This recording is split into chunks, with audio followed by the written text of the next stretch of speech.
Na kama ulivyosikia katika muktasari wa habari za ulimwengu, Marekani na Israel zimefanya mashambulizi makubwa ya anga nchini Iran, ikiwa ni siku moja tu baada ya Rais Donald Trump kusisitiza kitisho chake cha kushambulia kwa makombora nchi hiyo na kuteketeza kabisa miundombinu yake. Huyu hapa Nastia Mohamed tena. Marekani na Israel zimeongeza mashambulizi yao zikilenga kituo cha utafiti wa tiba chenye historia ya zaidi ya miaka 100 mjini Tehran, daraja karibu na mji mkuu pamoja na viwanda vya chuma. Haya yanajiri baada ya Rais Donald Trump kutishia kuishambulia Iran hadi kuirudisha katika enzi ya kale, akisisitiza kuwa hatua hizo zitaendelea hadi Iran itakapokubali kufanya mazungumzo ya amani. Hapo jana, Rais Trump alisema kuwa Marekani itaendeleza mashambulizi makali kwa muda wa wiki 2 hadi 3 au hata chini ya hapo endapo makubaliano yatafikiwa. Wakati huo huo, Iran imeapa kuendelea na mapambano, ikionya dhidi ya uwezekano wa Marekani kuanzisha uvamizi wa ardhini. Video zinaonyesha milipuko mikubwa karibu na kituo kikubwa cha makombora nje kidogo ya mji wa Isfahan zimethibitishwa. BBC Verify imechunguza video 3 zilizosambazwa kwa mara ya kwanza kwenye mitandao ya kijamii, ikiwemo moja inayoonyesha moshi mzito na milipuko karibu na kituo cha makombora kusini mwa Isfahan. Vyombo vya habari vya Iran vinaripoti kuwa hifadhi kubwa za mafuta na magala huenda yalilengwa katika mashambulizi hayo. Iran imeapa kuendelea kupigana hadi maadui wake watakapopata fedheha na hatimaye kusalimu amri, ikikataa madai ya Rais Trump kwamba uwezo wake wa kijeshi umedhoofishwa kwa kiasi kikubwa. Wakati huo, Katibu Mkuu wa Umoja wa Mataifa Antonio Guterres ametoa wito wa kusitishwa kwa mara moja kwa vita na uhasama kutoka pande zote. Akizungumza mjini New York, amesema kuwa gharama za vita zinaendelea kuongezeka huku watu wengi wakikumbwa na kupanda kwa bei za nishati na chakula. Aidha, ametoa wito kwa Marekani na Israel kusitisha mashambulizi yanayosababisha mateso makubwa ya kibinadamu na athari mbaya ya kiuchumi, huku pia akiitaka Iran kuacha mashambulizi dhidi ya majirani zake. Nastia Mohamed. Na ni mwezi mmoja sasa tangu Marekani na Israeli kuanzisha mashambulizi dhidi ya Iran, na mamilioni ya watu wanaoishi huko wakijikuta katika giza linalosababishwa na serikali kukataa huduma za internet. Licha ya hayo, BBC imeweza kuendelea kuwasiliana na baadhi ya Wairan wachache waliopata mbinu za kubaki mtandaoni. Wamemwelezea mwandishi wetu Gonche Habibiazad kuhusu jinsi wanafamilia wanavyokuwa na maoni mbalimbali na kutofautiana kuhusu mzozo huo. Ripoti yake inawasilishwa na Sarafina Robi. Ni vigumu na jambo la nadra kwa wale wanaoishi nchini Iran kuelezea mataifa ya nje kuhusu mahangaiko yanayowakumba. Lakini licha serikali kukata huduma za interneti, baadhi ya Wairani wamefanikiwa kuwasiliana nasi na kutueleza kuhusu mivutano ndani ya familia zao. Wakati huu ni msimu wa sherehe za mwaka mpya unaofahamika kama Nowruz, ambao kwa kawaida huwa na shamra kadhaa za sherehe, ila kwa sasa baadhi wamechagua kusherehekea kibinafsi. Dada yangu anaumwa, haungi mkono vita hata kidogo, lakini mimi niliviunga mkono hapo awali. Siku moja anailaumu Marekani na siku nyingine anailaumu Jamhuri ya Kiislamu kwa vita hivi vya sasa. Nilikuwa na furaha na msisimko mkubwa kuhusu Nowruz. Nilifungasha nguo zangu, nilitaka kujumuika na familia yangu, lakini sasa sihisi kuwa nao kabisa. Nimesherehekea Nowruz peke yangu. I'll spend Nowruz alone.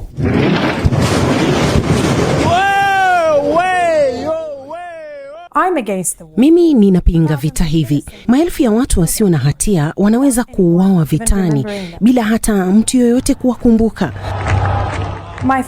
Familia yangu yote inaunga mkono mashambulizi dhidi ya Iran. Mama na dada yangu waliniambia kwamba sijampoteza mtu yoyote. Ndio maana ninapinga mashambulizi haya. Wananieleza kwamba kama mashambulizi hayo yangewaua mmoja wa marafiki au jamaa zangu, nisingekuwa na msimamo huu. Nataka tu vita hivi viishe. Mama na baba huwa wanazozana mara kwa mara. Baba yangu anaishi katika ndoto kwamba Iran itafungua mipaka yake na ndani ya miaka 5 kutakuwa na ujenzi mpya au Elon Musk atakuja kuwekeza. Ameshawishiwa na propaganda za Israel. Anafikiri kuwa nchi hizi mbili zitakuwa marafiki. Nataka tu vita hivi viishe haraka iwezekanavyo. Watu wengi wa kawaida wamekufa. Naam, ni taarifa iliyosomwa na Sarafina Robi kuhusiana na Iran.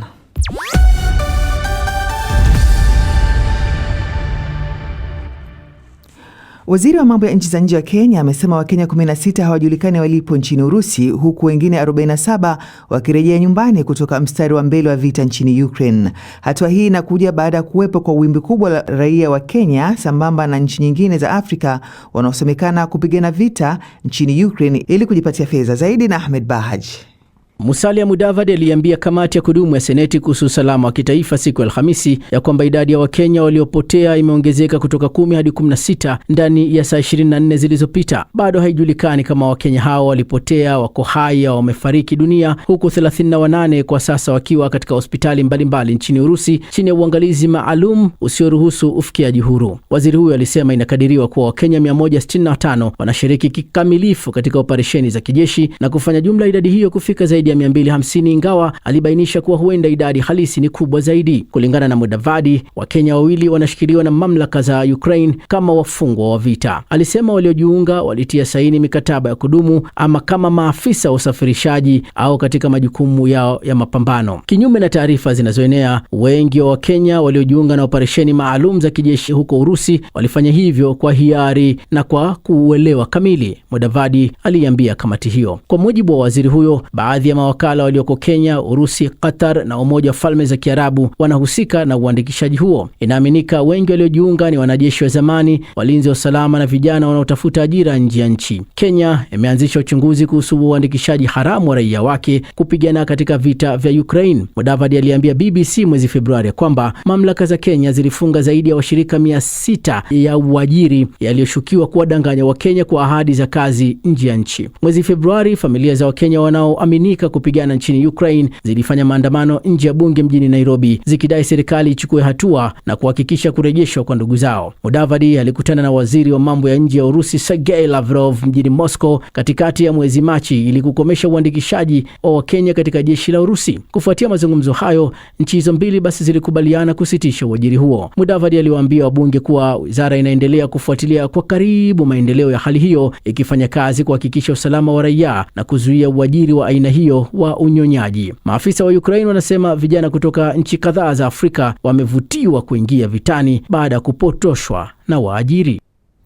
Naam, ni Ahmed Bahaj. Huyo anatupa nafasi sasa ya kusikiliza kile ambacho msikilizaji wetu David Maliani kutoka Kalemi, Jamhuri ya Kidemokrasia ya Kongo anakisubiria kutoka kwa David Nkya. Michezo. Yes. Unasikia unasema David nani? Nikasema Halima imekuwaje asubuhi? Bila shaka hujambo msikilizaji. Kocha mkuu mpya wa Tottenham Hotspur Roberto De Zerbi ameomba msamaha kwa mashabiki kutokana na matamshi yaliyotoa kuhusu Mason Greenwood.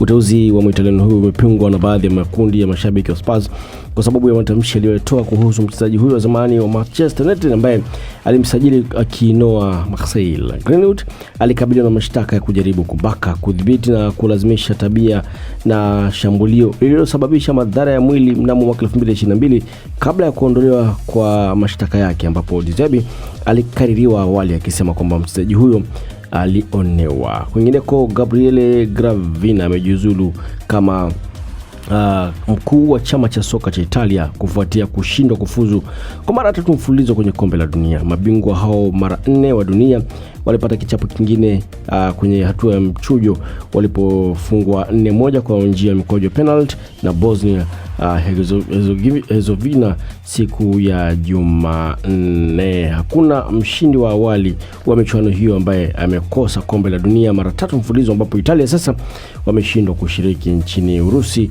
mwaka 2018 na Qatar 2022. Pia mlinda mlango wa zamani Gianluigi Buffon ambaye alikuwa akifanya kazi kwa karibu na timu ya taifa ya wanaume amejiuzulu kama mkuu wa timu ya ujumbe.